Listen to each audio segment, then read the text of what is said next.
Números capítulo 32.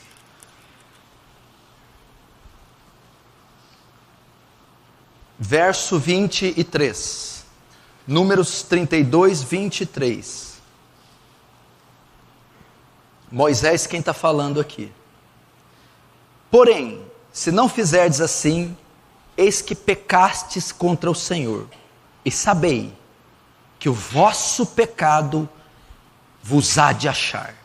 Outras traduções, sabei que o vosso pecado há de vos encontrar.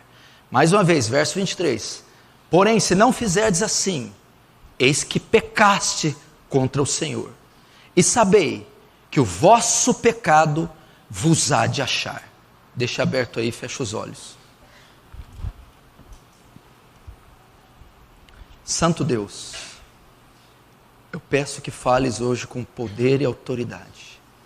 Há muito eu tenho clamado por uma manifestação poderosa do Senhor, uma visitação gloriosa da sua parte, ainda que imerecidamente, ainda que indignamente, não fiado na minha justiça, bondade ou obras, mas nas suas muitas misericórdias, na incondicionalidade do seu amor. Eu peço, move com poder nesse lugar. Abra os céus, despeja da sua graça gloriosa. Leva cativo mentes e corações, em temor e tremor, a tua santa palavra. Faz teu reino avançar. Receba glória para si. E nos conforma à imagem do seu Filho. Não permita nenhum irreverente aqui, ninguém com destemor, zombando ou escarnecendo do seu nome, mas que todos, Senhor, tremam diante do seu monte santo. Fala, Senhor, precisamos ouvir-te. Fala, Senhor, em nome do Pai, do Filho e do Espírito Santo. Amém.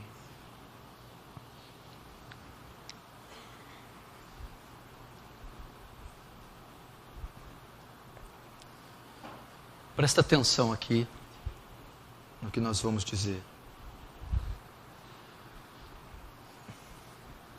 O texto que eu li, presta atenção, ele está descrito no livro de Números. Eles estão começando, eles já estão prestes a entrar na terra prometida. Eles já tinham saído do Egito, Moisés ainda era vivo, e eles estavam vagando pelo deserto. Moisés e toda a nação de Israel, recém-liberta do Egito. Depois passaram-se alguns anos, muitos anos, e aquela geração pecadora morre no deserto, e a outra que nasce durante a peregrinação é a que vai entrar em Canaã. Em Números é o livro que mostra que Moisés envia os espias, os olheiros, para espiar a terra prometida, para ver como ela é. Então eles vão e espiam. A terra de fato é boa. A terra de fato mana leite e mel. Todavia há gigantes na terra. Então, no livro de Números, eles estão próximos já a entrar na terra prometida. Eles já estão próximos, eles já estão chegando ao Rio Jordão, que é o que fazia a separação do lugar que eles estavam para a terra prometida. Depois do Rio Jordão, eles iriam entrar e tomar posse daquele território que Deus deu a eles por herança. E baseado nas informações que os espias trouxeram a eles já começam a fazer uma possível divisão das terras. As terras foram divididas entre as 12 tribos. Israel, essa nação, ela se dividia em 12 tribos. Então eles já começam a fazer uma pré-divisão das tribos. Todavia há duas tribos interessantes, Rubem e Gade. Eram duas tribos que possuíam muito gado. E a região que havia mais pastagem era antes do Jordão. Então a tribo de Rubem e Gade, ela ficaria com parte da terra antes de atravessar o Jordão. Então eles chegam até Moisés e digam: olha, somos 2 tribos que possuímos muito gado, não iremos com vocês além do Jordão, ficaremos aqui antes do Jordão e nos apossaremos aqui, porque esta terra tem muita pastagem. Então Moisés vai e ele contesta a decisão da tribo de Rubem e de Gade e diz: vocês ficarão aqui aquém do Jordão e não entrarão com seus irmãos para guerrearem? Por quê? Porque Israel, ao atravessar o Jordão, estaria diante da terra prometida. Todavia, a terra estava ocupada por povos inimigos. Então Israel, para se apossar da terra, deveria lutar contra aqueles inimigos. E seria mais difícil com a ausência de 2 tribos, 2 exércitos. Moisés então diz: não façam isso. Eu não liberarei essas terras para vocês, as terras que estão aquém do Jordão, as terras das pastagens, se vocês não forem e não liberarem os seus exércitos, os homens de guerra, para lutarem em Canaã. Essa era a questão. Então ele faz a proposta: libera vocês, os homens de guerra de Gade e de Rubem, para atravessar o Jordão, derrotar os inimigos. Uma vez os inimigos derrotados, os homens de guerra voltam e vocês podem se apossar das terras que estão antes do Jordão. Então eles concordaram: tudo bem, faremos isso. Ok. Aí Moisés diz: mas saiba que se vocês não fizerem isso, que se vocês não honrarem com a sua palavra, que se vocês não liberarem os homens para a guerra, pecastes contra o Senhor, e o pecado há de vos achar, e o pecado há de vos encontrar. E eu quero usar esse texto para falar isso. Tem se dado muito pouca importância ou nenhuma para a questão do pecado e da sua consequência. A igreja moderna, ela não está preocupada com o seu pecado. Ela não lida com o seu pecado de forma severa, grave. Quando Moisés adverte as 2 tribos, ele diz assim: se vocês fizerem isso, vocês estarão pecando. E cuidado, o pecado há de encontrar vocês, há de vos achar. Ele irá perseguir vocês, até encontrar vocês. O que eu estou vendo na igreja é pessoas mal resolvidas com relação ao seu pecado. Pessoas que não lidam com gravidade com o seu pecado. Pessoas que não tratam, pessoas que não trabalham para vencer os seus pecados. Eu quero dizer algo para você. Se você entrou aqui, está vivendo uma vida de pecados, ou está cometendo pecados ocultos, ou você não trata com o seu pecado, ele vai te encontrar. Ele há de te achar.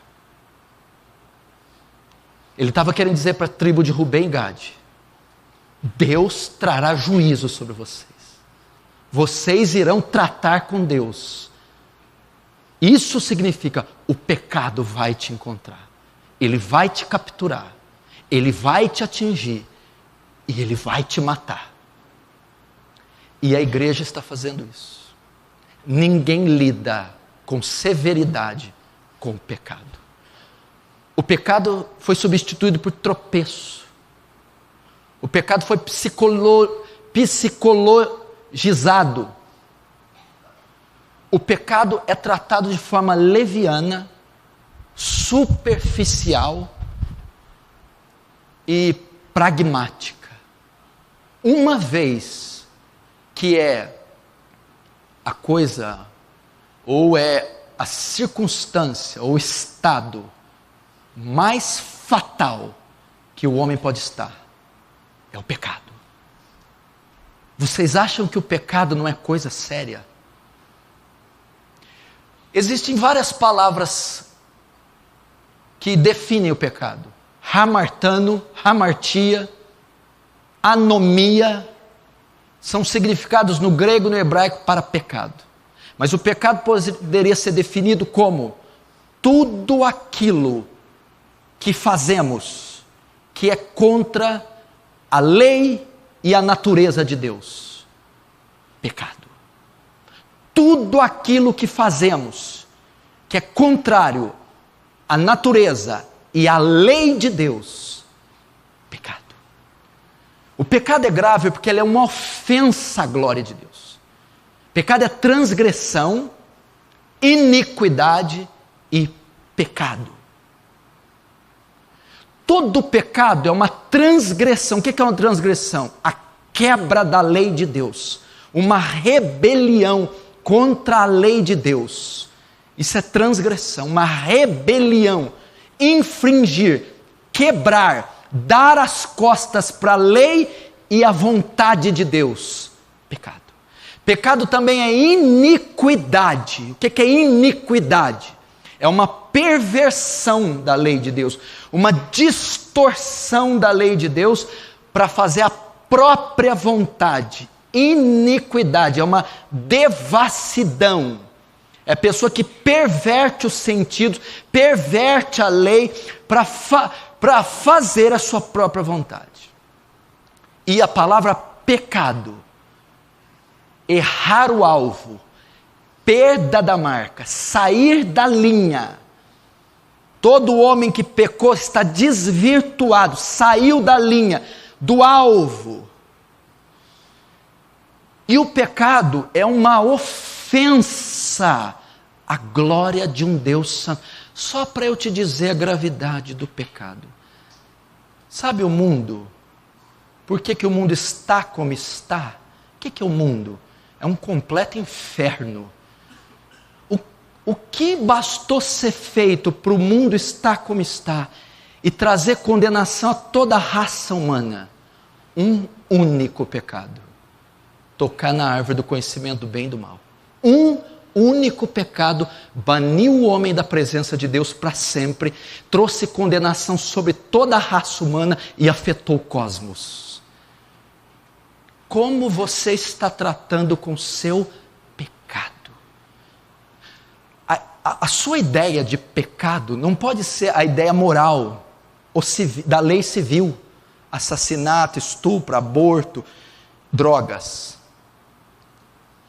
Qualquer ato nosso que é contra a lei e a santidade de Deus é pecado. Por exemplo, a Bíblia diz que nós seremos julgados por atos, obras, pensamentos, seremos julgados, e até por omissões. Você vai ser julgado pelo que você fez, vai ser julgado pelo que você não fez, vai ser julgado pelo que você pensou. Ou seja, quando Jesus diz que a lei de Moisés punia com apedrejamento o adúltero, porque Deus abomina, é pena capital, Ele mata aquele que adultera. Jesus vai dizer, mas quem tecer um olhar para uma mulher ou um homem e desejá-la no seu íntimo, adulterou com ela. Ele coloca a cobiça na mesma categoria do ato, para você ver o que é pecado. Um Deus santo, Ele não suporta nem os pecados cometidos pelo pensamento. E qual a última vez que você chorou, soluçou, balbuciou por um pensamento imoral? Você está vendo? O pecado, você está passando a largo pelo seu pecado. O pecado é algo sério, pois o salário do pecado é a morte. Tu é tão puro de olhos que não pode contemplar o mal, o pecado. Minha mão não está encolhida, nem meu ouvido fechado, mas os vossos pecados fazem separação entre vós e o vosso Deus. Pecado é algo grave, sério. Por um homem só entrou o pecado, e pelo pecado a morte, e todos morreram. Todos. O pecado devastou a criação, aniquilou o homem. O pecado destruiu, desconfigurou a criação. E você não pode tratar o pecado como qualquer coisa. Esta é a razão do seu fracasso, da sua vida diminuta. É não lidar com o pecado com a gravidade que ele merece. É tratar o pecado de forma leviana, superficial, pragmática, religiosa. Pecado é algo sério. E a igreja está perecendo nisso. Você vê os antigos homens, você vê os patriarcas judeus, você vê os profetas, você vê os apóstolos, você vê os antigos santos, Wesley, como eles tratavam com o pecado. John Bunyan orou 18 meses pelos seus pecados. Martim Lutero orou durante 11 anos. Eu tenho uma mente suja, impura, cheia de águas turvas. Dá-me rios cristalinos. É assim que eles viam o pecado, com gravidade. E lidavam com o pecado de forma séria, severa. Agora, se você não lidar, ele vai te encontrar. Ele vai te achar. É isso que o texto está dizendo.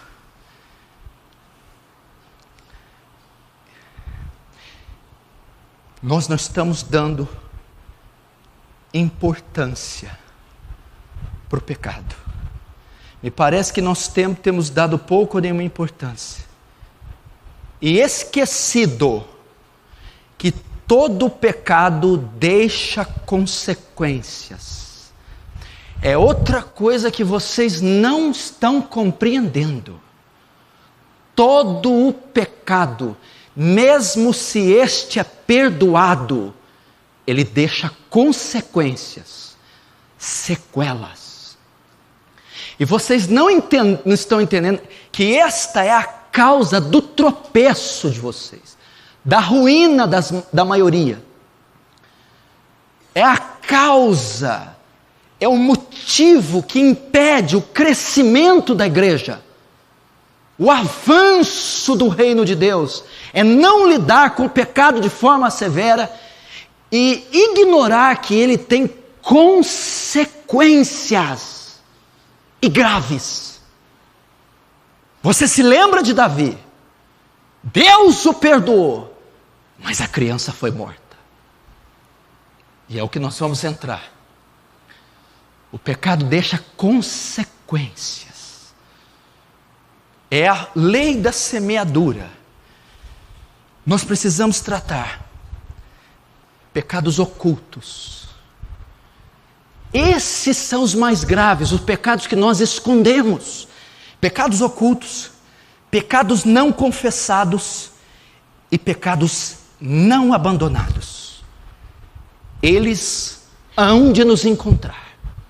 Se você não lida com o seu pecado de forma severa, se você nutre pecados ocultos, não trata dos seus pecados ocultos, escondidos, velados. Se você não trata, não confessa seus pecados, você está vivendo com pecados não confessados, eles vão te encontrar. Pecados não abandonados, pecados que não são abandonados. Provérbios 28:13 diz assim: aquele que confessa, aquele que encobre as suas transgressões, nunca prosperará. Mas o que as confessa e as deixa, alcançará misericórdia. Não é só o confessar, é o abandonar. Então está havendo pecados ocultos, pecados não confessados e pecados não abandonados. Quem os encobre nunca prosperará. E esses pecados, os pecados ocultos, não confessados, não abandonados, a igreja perdeu a noção que eles geram consequências. Você se pergunta: o que houve comigo? Qual é a causa de eu estar nesse estado? Pois eu estou te respondendo: o seu pecado tem te encontrado. Gálatas 6, 7, 8 diz: não erreis, de Deus não se deixe escarnecer. Outra tradução: de Deus não se zomba, porque tudo que o homem semear, isso também se fará. Porque o que semeia na sua carne, da carne ceifará corrupção. Tudo que o homem semeia, o pecado é uma semeadura. Cada infração, transgressão, cada iniquidade é uma semente maligna sendo lançada. É uma semente sendo plantada, e hora ou outra ela irá germinar, ela irá crescer, e ela irá mostrar o seu fruto. Ele está dizendo: de Deus não se escarnece. Como que eu escarneço de Deus? De Deus não se zomba. Como que eu zombo de Deus? Pecando, transgredindo. Tem crentes que a função deles, você que está me ouvindo aí, é só escarnecer de Deus. A função deles é o escárnio, é a luxúria. Mas eles escolheram. A igreja está perdendo essa noção. E Deus fez essa promessa. Sabia que é uma promessa? Saibam que se vocês não fizerem assim, pecarão contra o Senhor, e o vosso pecado há de vos achar. Eu vou perguntar mais uma vez: qual a importância você tem dado, quanta importância você tem dado pelos seus pecados? Como você lida com os seus pecados? Ou você acha que você está com imunidade? Você tem indulgência papal?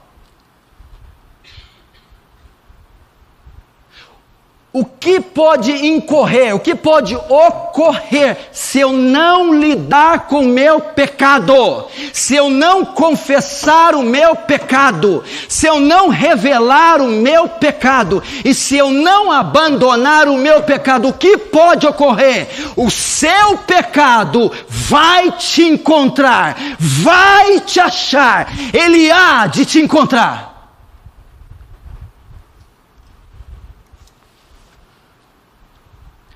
E isso aconteceu com o rei Davi. Nós vamos ver o caso do rei Davi. E você vai entender o que eu estou falando. Abre em 1 Samuel capítulo 11. 2 Samuel capítulo 11.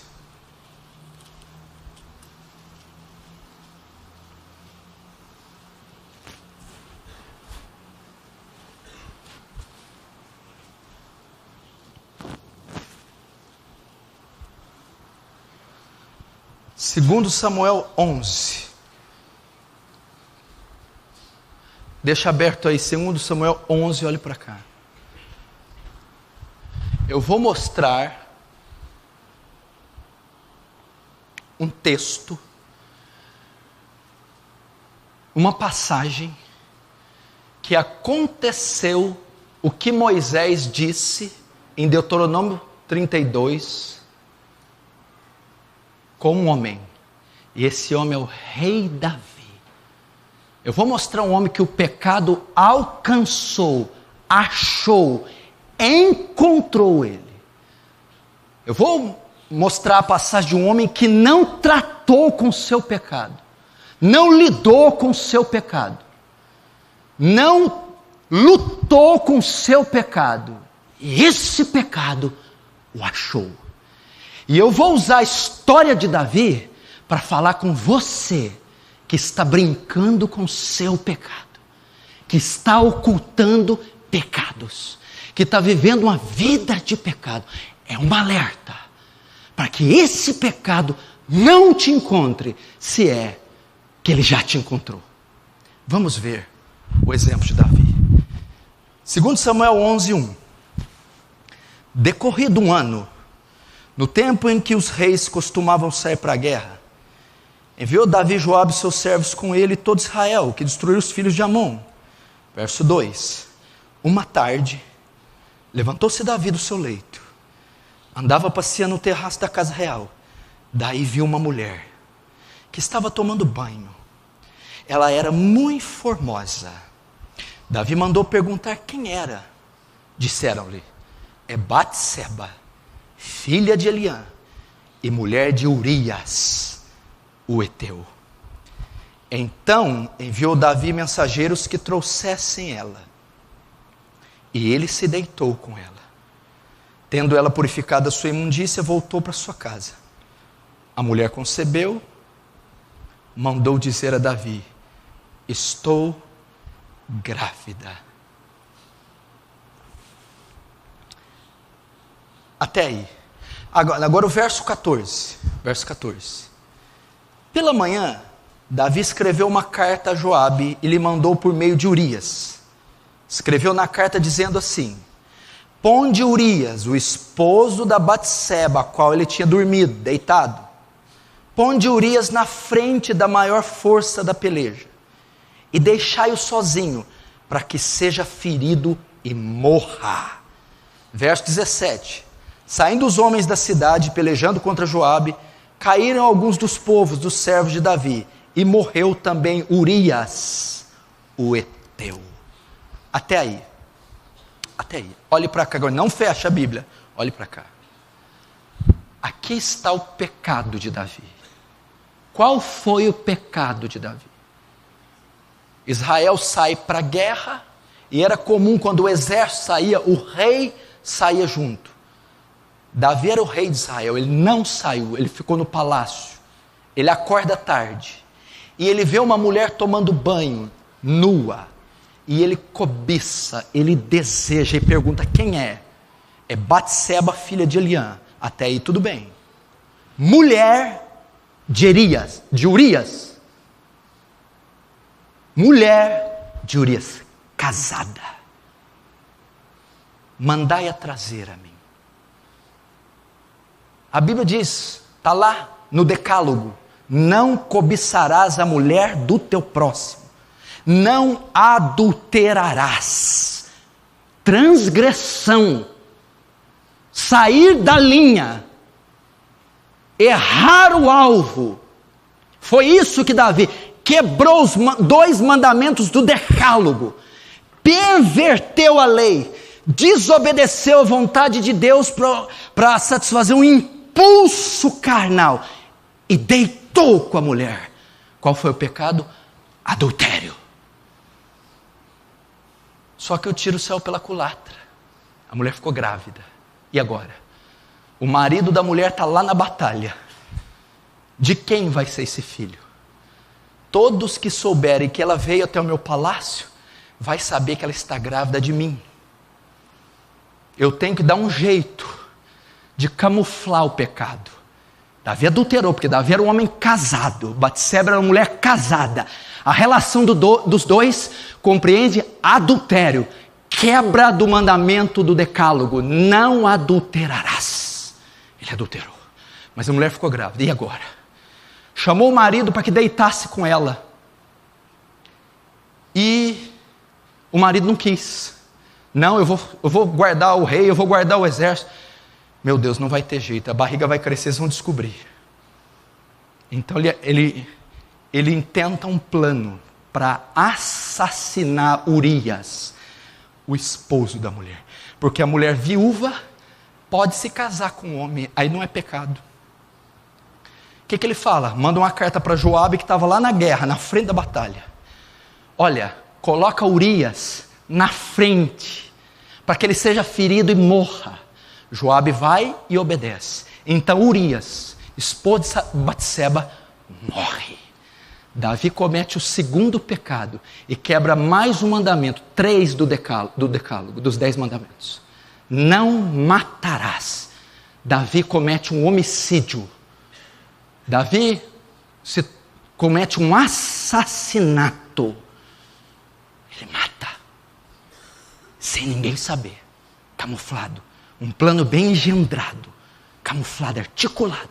Tomou a mulher na surdina, sorrateiramente, no escurinho, deitou com ela. Enviou uma carta, mudando uma estratégia de batalha, apenas. Mas por trás daquilo, estava um facínora, mandando assassinar um soldado honrado e valente. Matou. Então Davi cobiçou a mulher do próximo, quebrou o mandamento. Davi adulterou, quebrou outro. E Davi assassinou.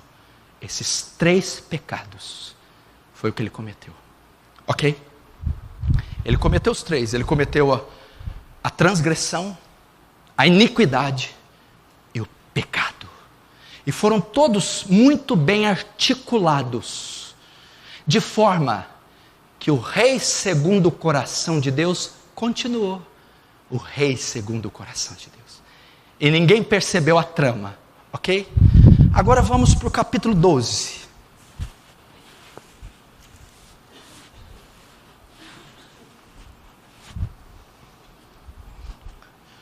O Senhor enviou Natã a Davi. Chegando Natã, Davi disse-lhe: havia numa cidade 2 homens, um rico e outro pobre. Tinha o rico ovelhas e gado em grande número, mas o pobre não tinha coisa nenhuma, senão uma cordeirinha que comprara e criara, e que em sua casa crescera junto com seus filhos, e comia o seu bocado e do seu copo bebia. Dormia nos seus braços e tinha como filha. Vindo um viajante, um homem rico, não quis tomar das suas ovelhas e do gado, para dar de comer ao viajante que viera, mas tomou a cordeirinha do homem pobre e preparou-a para o homem que lhe havia chegado. Então o furor de Davi se acendeu sobremaneira contra aquele homem, e disse a Natã: tão certo como vive o Senhor, o homem que fez isso deve ser morto, e pela cordeirinha restituirá 4 vezes, porque tal coisa, porque fez tal coisa, e porque não se compadeceu. Até aí, marca aí. Agora, volta para o capítulo 11, verso 5. Capítulo 11, 5. A mulher concebeu e mandou dizer Davi: estou grávida. Ok? Agora volta para o 12. O Senhor enviou Natã a Davi. 12, 1. Deixa aberto no 12. Até aí.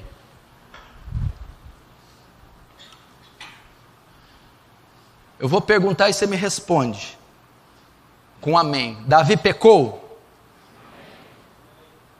Ele adulterou?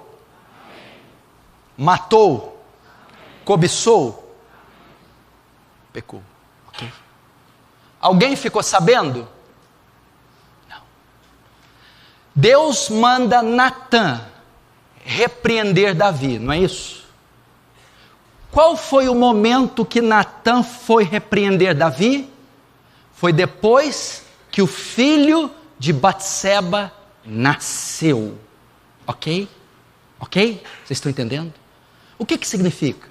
Significa que Davi ocultou esse pecado durante 9 meses. 9 meses escondendo o sangue de Urias. 9 meses escondendo o ato profano com Batseba. 9 meses.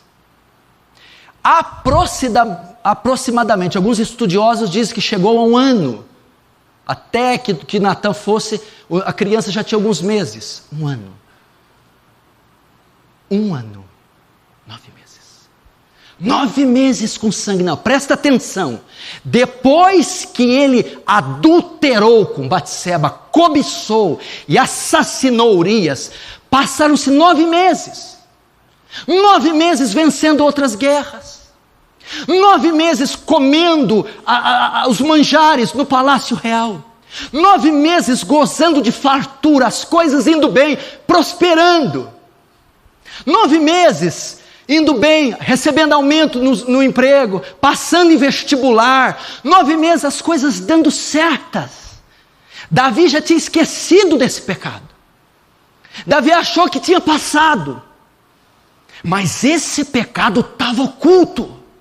Esse pecado não foi confessado. Esse pecado não foi tratado, estava encoberto. Não estava confessado e não foi abandonado. 9 meses depois, o pecado encontrou Davi. 9 meses depois, a Bíblia diz, Deus envia Natã. E Natã entra dentro do palácio para ter uma audiência. Capítulo 12, o profeta Natã vai buscar Davi. Notem que no verso 27 a criança já tinha nascido, passaram-se 9 meses. Natã entra no palácio. Era assim, o rei ficava no seu trono e muitas vezes para julgar a nação e algum fato, presta atenção. O profeta Natã entra na sala. Peço que o senhor, rei Davi, julgue um impasse. Pois não, profeta? Pode dizer. Natã começa a citar uma parábola. Havia um homem, pobre, honrado, que tinha uma cordeirinha, uma única cordeirinha, só ela. Ela vivia no seu colo, ele comia, dava de comer e bebia a ela. Aí veio um homem rico,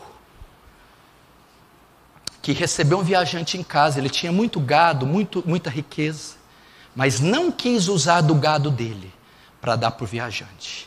Mas ele tomou a única cordeirinha do homem pobre e a deu para o viajante. Natã estava dizendo, o homem rico é Davi, o homem pobre é Urias e a cordeirinha é Batseba. Então ele ilustra a parábola, como se ela tivesse acontecido ali em Israel. Um homem foi injustiçado, um pobre para um rico. Davi, o que ele faz? Apela para a lei. Para a lei. Digno de morte é o que fez isso. E pela cordeirinha deve restituir 4 vezes. Está em Êxodo. Está na lei de Moisés. 4 vezes.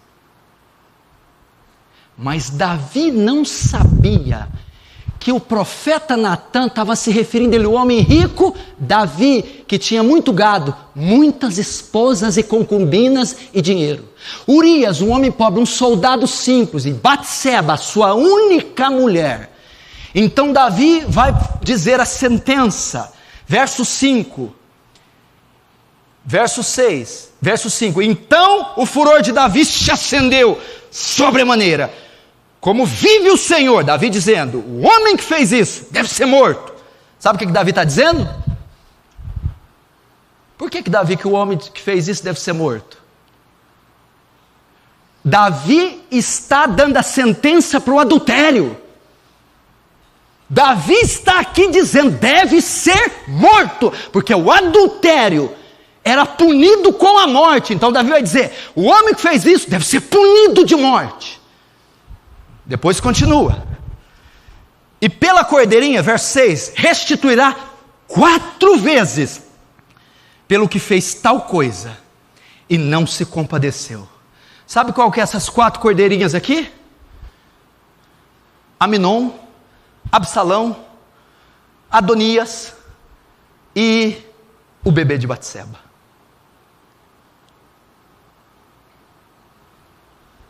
Ok? Agora, o verso 7. Depois de 9 meses, então disse Natã a Davi, tu és o homem. Até aí, olhe para cá. Tu és o homem. Sabe o que está acontecendo aqui? Deuteronômio, Números 32, 23. O vosso pecado há de vos achar. O vosso pecado há de vos encontrar. Sabe o que Natã está dizendo? Ele entrou na sala do rei. Davi, você acha que eu não vi o que você fez? Davi, você acha que eu não sei o que você fez? Davi, você acha que eu esqueci do que você fez? É isso que ele está dizendo. 9 meses depois, vitórias, riqueza, fama, beleza. Mas o pecado de Davi o encontrou. Vosso pecado há de vos encontrar. 9 meses depois, quando Natan diz, tu é o homem, o pecado encontrou Davi. Deus está dizendo aqui para alguns, você acha que eu me esqueci do que você fez? Você acha que eu não vi o que você fez? Você acha que eu não estou vendo o que você está fazendo? Você quer ver a prova disso? Olha no capítulo 11, verso 26, em cima do 12 aí, 11, 26. Ouvindo, pois, a mulher de Urias, que seu marido era morto, ela o pranteou. Olha o 27. Passado o luto, Davi mandou buscá-la, e trouxe-a para o palácio, e tornou-se ela sua mulher, e deu à luz um filho. Porém, isto que Davi fizera, foi mal aos olhos de Deus. Esse versículo foi conjugado no presente. Isso que Davi fizera, isso que Davi fez, pareceu mal aos olhos do Senhor. O Senhor contemplou o que Davi fez. O Senhor registrou o que Davi fez. O Senhor acompanhou o que Davi fez. E ele não recebeu com bons olhos.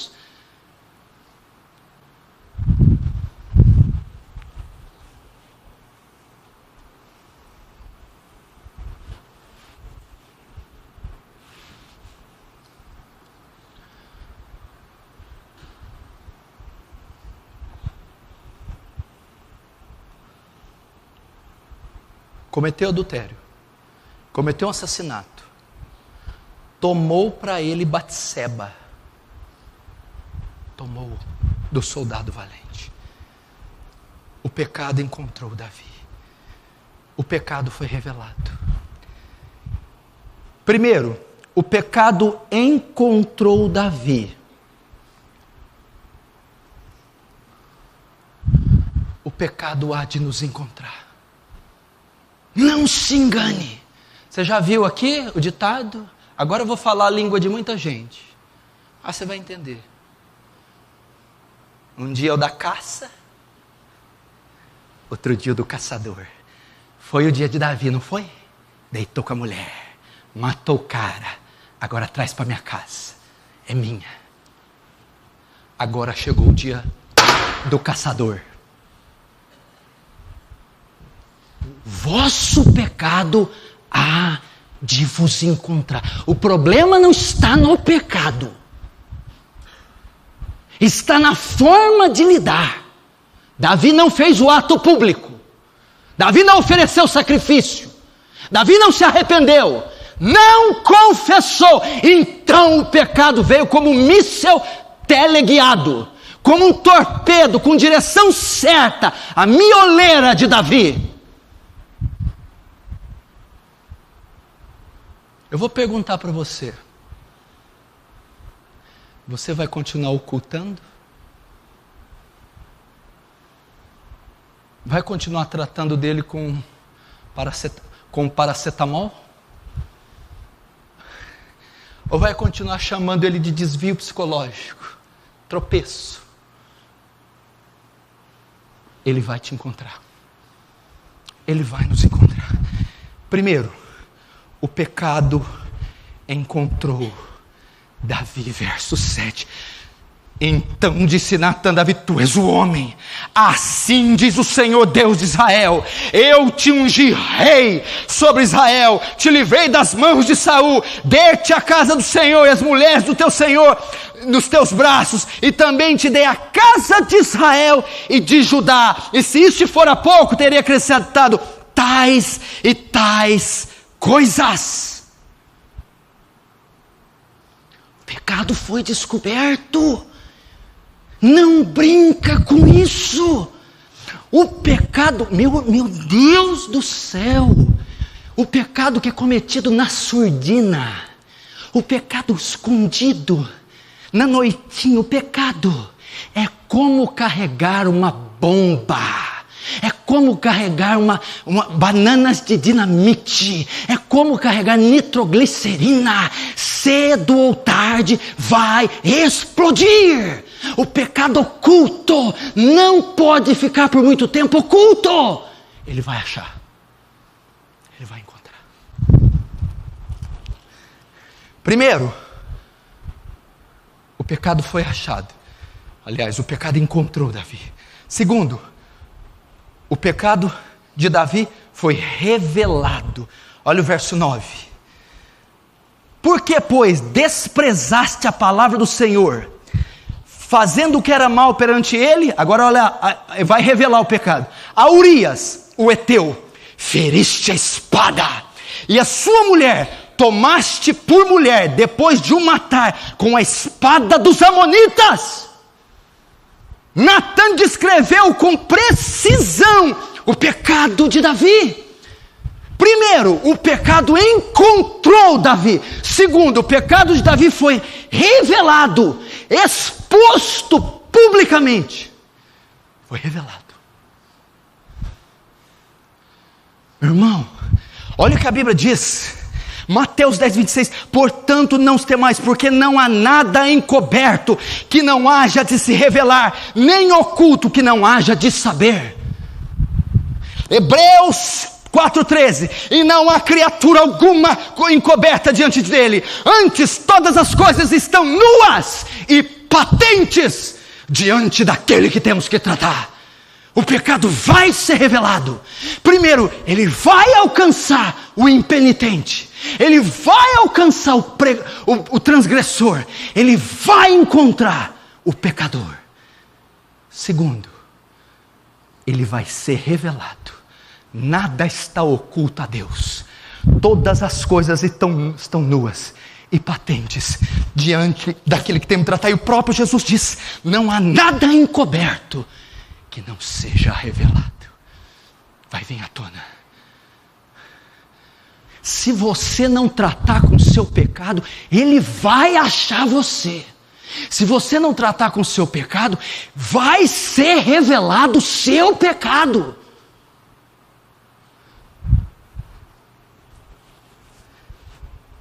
Agora vamos ver as consequências. Porque o pecado, quando acha, ele é como um míssil. A sua consequência é devastadora. Aquele que não lida com o pecado, aquele que não trata, aquele que não se arrepende, aquele que não confessa, aquele que não abandona e continua ocultando, a consequência é devastadora. É um míssil. Olha a consequência do pecado. Verso agora de número 10. Primeira consequência, olha lá. Agora, pois, não se apartará a espada jamais da tua casa. Está dizendo de morte. Porquanto me desprezaste e tomaste a mulher de Urias o heteu para ser sua mulher. Assim diz o Senhor: eis que da tua própria casa suscitarei o mal contra ti, e tomarei tuas mulheres à tua própria vista, e as darei a teu próximo, o qual se deitará com elas em plena luz do sol, porque tu fizeste oculto, mas eu farei isto perante todo o Israel e perante o sol. Até aí. Aqui são pelo menos 3 consequências daquele que ocorrem com aquele que o pecado encontra. Primeira consequência: todo Israel saberá, o pecado será exposto publicamente. Publicamente. Vocês viram as gravações? Jornal Nacional, Gazeta, SBT, Veja, Exame. Isto é, publicamente. Primeira consequência: o seu pecado será notório. Vergonha, Davi, eu vou te humilhar, você será escarnecido, ridicularizado, zombado, o seu pecado será manifestado publicamente. Sabe por quê, meu irmão? Porque o pecado é uma ofensa a Deus. Como é que pode o rei de Israel, um homem segundo o meu coração, um homem que está sentado para julgar conforme a lei e quebra a lei? Eu não tolero. Você será exposto publicamente. Segundo, a espada jamais se apartará da sua casa. O que ele está querendo dizer? Vai haver morte no teu lar. E o que aconteceu? A criança, filho de Batseba, nasce enfermo e morre o primeiro a morrer. Aminon comete incesto com Tamar, e Absalão toma as dores de Tamar e mata o próprio irmão Aminon, segundo filho. Absalão tenta um golpe de estado contra o pai, e Joabe o mata, terceiro filho. Adonias, quando Davi está velho, quer tomar o trono que foi prometido a Salomão, e Salomão mata 4 filhos, as 4 cordeirinhas. A restituição que Davi deveria ter feito, ao qual ele mesmo pronunciou: quem roubou a cordeirinha deve pagar 4 vezes a mais. Então, pelo seu crime, Davi, 4 filhos seus vão morrer. Terceiro, deitará com as suas esposas. Absalão, o próprio filho de Davi, toma as mulheres de Davi e se deita com elas em praça pública, e todo Israel assiste. Sabe quais são os resultados aqui? Da consequência: primeiro, vergonha; segundo, problema na família; terceiro, no casamento. As consequências do pecado: destruição da família, destruição do casamento e humilhação. Vergonha, vergonha, vergonha, vergonha. Vosso pecado há de vos encontrar. Imagina, olha para cá, você não está entendendo. Eu quero que você saia daqui com a pressão baixa. Eu quero que você saia daqui e vai para o vale orar. Eu quero que você saia daqui. Eu estou falando aqui do homem que foi ungido rei com 17 anos. Do homem que com 14, 15, 16 matou ursos e leões. Do homem que venceu a batalha mais extraordinária da Bíblia, Golias, Davi Golias. Do homem que teve o epíteto de ser chamado homem segundo o coração, o maior escritor dos Salmos, o poeta de Israel, o músico. Davi é venerado pelos judeus, Davi é extraordinário, mas Davi pecou, e ele não tratou com seu pecado. Então o pecado achou e destruiu Davi, acabou com a vida dele, marcou a história para o resto da vida. Você imagina um pai perder 4 filhos? 4 filhos. Você imaginou ele fugir do filho, porque o filho estava tomando o próprio trono? Davi foi reduzido à vergonha, ao escárnio. Davi deu razão aos inimigos de Deus para blasfemar o nome de Deus. Davi chorou: Absalão, meu filho Absalão. Chorou o luto, a morte de seu filho por dias. Joabe ameaçou matar Davi, porque Davi estava desencorajando os soldados dele. Os casamentos de Davi foram horríveis. Mical, Abigail. Por quê? Porque o pecado encontrou Davi. Vosso pecado há de vos achar. E foi como um torpedo. E Davi, e causou consequências.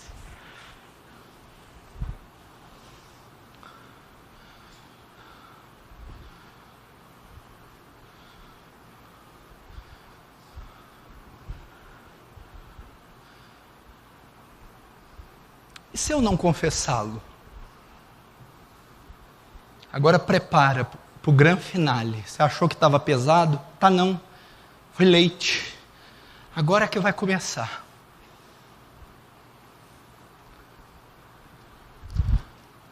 E se eu não confessá-lo? E se eu continuar escondendo? Porque tem gente que não vou ouvir esse camarada não. E se eu continuar ocultando? Vai que dá certo, né? Faz tanto tempo que eu estou escondendo. Mais um aninho, 2. Vai, fala isso não. Fala nada para minha mulher não. E se eu continuar ocultando? Não confessá-lo? Eu temo que esse pecado só te encontre no dia do seu julgamento, para te mandar para o inferno. Louvado seja Deus que encontrou Davi em vida. Alguns, o pecado vai encontrar só no dia do julgamento. Aí é tarde demais. Romanos 2,16. No dia em que Deus há de julgar os segredos dos corações dos homens, por meio de Jesus Cristo, segundo o Evangelho. Alguns, o pecado só vai encontrá-lo no dia do julgamento. E lá não vai haver condição de se arrepender. É só lá que Natan vai aparecer. É só lá que Natan estará sentado e dirá: tu é o homem, tu é a mulher. Olha o que diz Apocalipse 20, 11 e 14. E vi um grande trono branco, e o que estava sentado sobre ele, de cuja presença fugiu o céu e a terra, e não se achou lugar para eles.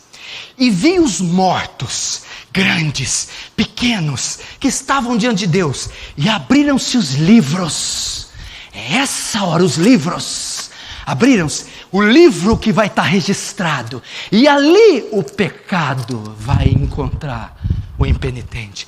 E abriu-se os livros, e abriu-se outro livro que é o da vida, e os mortos foram julgados pelas coisas que estavam escritas nos livros, segundo as suas obras, e deu o mar os mortos e o que nele havia, e a morte e o inferno deram os mortos que nele havia, e foram julgados, cada um segundo as suas obras, e a morte e o inferno foram lançados no lago de fogo. Essa é a segunda morte. E se eu não confessá-los? E se eu não tratar com eles? E se eu não me arrepender? Temo que eles te encontrem só no dia do julgamento.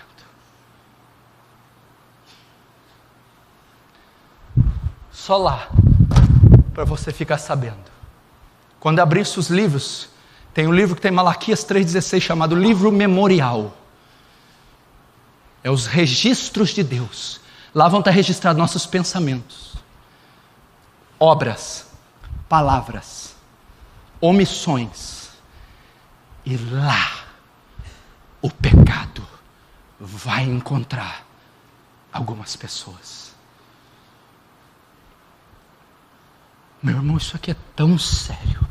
Você imagina eu preparando isso aqui. Eu lembrei de Richard Baxter que eu estava preparando. Tome cuidado, pastores. Ao preparar um sermão, tomem cuidado, para que não estejam preparando a sua própria sentença. Rapaz, eu tremi. Falei, me dá graça para pregar. Cuidado, pastores. Ao preparar um sermão, podem estar preparando a sua própria sentença. E se eu não me arrepender? E se eu não confessar? Eu temo que o pecado te encontre só no dia do juízo. Eclesiastes 2,14. Olha isso aqui. Trema! Porque Deus há de trazer juízo a toda obra e até tudo que está encoberto, quer seja bom, quer seja mal. Deus há de trazer juízo até o que está oculto, quer seja bom, quer seja mal. Ele está falando do julgamento. Pastor, como que eu resolvo a parada então? Vou te dizer uma coisa tão simples. Escuta essa frase que eu escrevi. Se você não encontrar o seu pecado para se arrepender dele, ele te encontrará para te matar. O que eu tenho que fazer? Antes que o seu pecado te encontre e te mate, encontre ele você e o mate. Antes que o seu pecado te encontre e te mate, encontre ele você e o mate. Como eu mato o pecado? Encontre ele, confesse ele, se arrependa dele e abandone ele antes que ele te mate. É isso. Não espere o pecado te encontrar. Encontre ele você. Identifique-o. Lide com ele. Exponha ele. Confesse ele. Se arrependa dele e abandone ele antes que ele te mate. É assim. Se você não encontrar o seu pecado para se arrepender dele, ele te encontrará para te matar.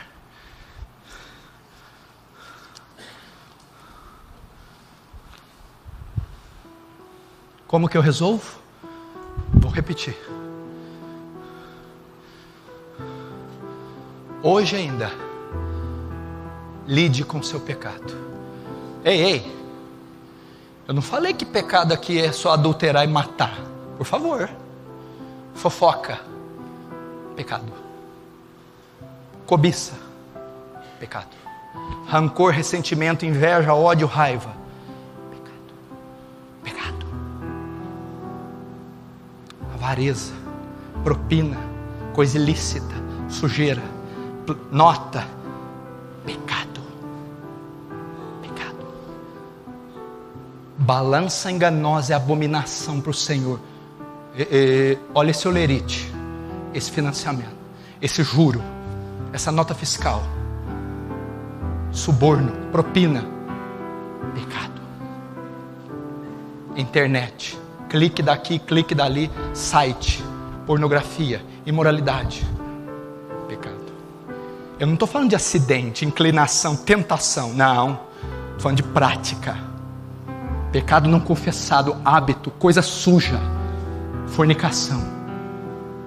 Por que você está flertando com essa mulher? Não é sua? Flertando com esse homem, não é seu. Ira, iracundo, explosivo, estourado, raivoso. Gula, apetite desordenado, gula, glutonaria. O Deus é o ventre. Pecado, rancor, inveja, barreiras, falta de perdão. Se você não encontrar o seu pecado vai te encontrar.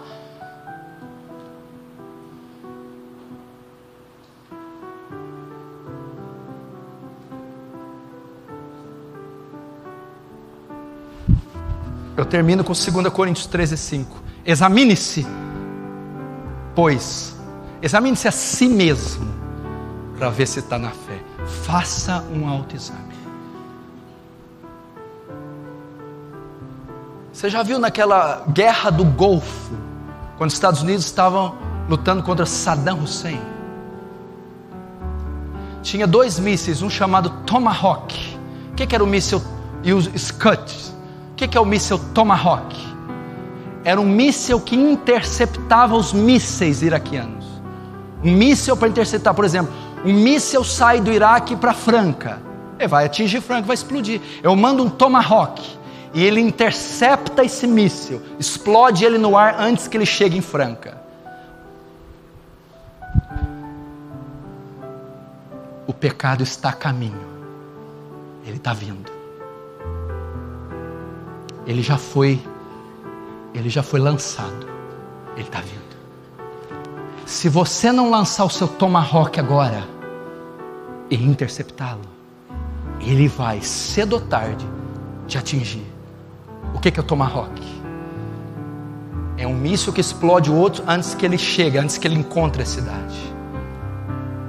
O tomahawk é: lide com seu pecado, arrependa-se dele, confesse-o, tome ele pelos chifres, confesse-o, lide com ele com gravidade, chore, urre, se arrependa, seja batizado na convicção do pecado, antes que ele te alcance. Porque quem cobre as suas transgressões nunca prosperará, mas aquele que as confessa e as deixa alcançará a misericórdia. Há perdão para nós, não importa qual pecado, desde que você lide com ele, desde que você o confesse e o abandone, há perdão. Vinde, arrazoemos, ainda que os nossos pecados sejam vermelhos como a escarlata, se tornarão brancos como a neve, ainda que sejam vermelhos como o carmesim, se tornarão brancos como a lã. Arrependimento é o caminho, confissão, lidar com ele. Feche os olhos, curve a cabeça, vamos lidar com o nosso pecado.